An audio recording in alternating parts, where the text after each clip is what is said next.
Imagine a tiny vial of liquid with the ability to teach your body how to fight off disease. Most of us have seen a vaccine before, but not many people know that one small vial can do so much. To understand the process, we need a little backstory. Vaccines date all the way back to 1796 when Edward Jenner created the smallpox vaccine and changed the course of medical history. That discovery led to the modern vaccines that we have today.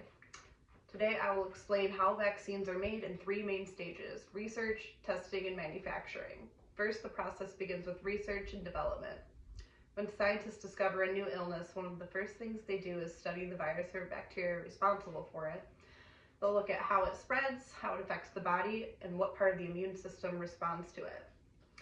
All of this information helps researchers figure out what type of vaccine might work best. There are several types of vaccines. For example, live attenuated vaccines use a weakened form of the germ. Inactivated vaccines use a killed form of it. Some vaccines only use small pieces of a germ, like its protein or shell, which are called subunit, recombinant, polysaccharide, or conjugate vaccines. More recent technologies include mRNA vaccines, which give cells instructions to make a harmless piece of the virus and use it to deliver genetic material. Once scientists identify the type of vaccine needed, they can begin early laboratory research. Several versions of a possible vaccine are created and then tested. This leads to the second step, which is preclinical testing.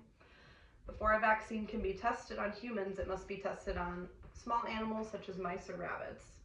These tests will help scientists look for possible side effects, measure the strength of the immune response, and determine whether the vaccine is safe enough to move forward. Preclinical testing is also where researchers begin evaluating effectiveness. For example, they look at whether the vaccine could reduce the chances of infection, lower the severity of symptoms, or even prevent hospitalization or death. Once that's successful, they can move forward with human volunteers, which will be called clinical trials. To begin human trials, researchers must submit what's called investigational new drug application to the FDA. This will include all the early data to prove the vaccine is safe enough for human testing. Clinical trials take place in three phases. The first phase will include a small group of 20 to 100 volunteers with the goal to test for safety, observe any side effects, and measure the immune response.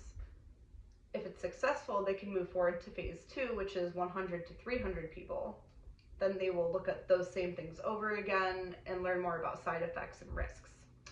If that's successful, phase 3 will include 1,000 to 3,000 participants, which allow them to test for the same things and see how effective it is in real-world conditions and how common different side effects might be. If it continues to show safety and effectiveness, then they will release it for public use.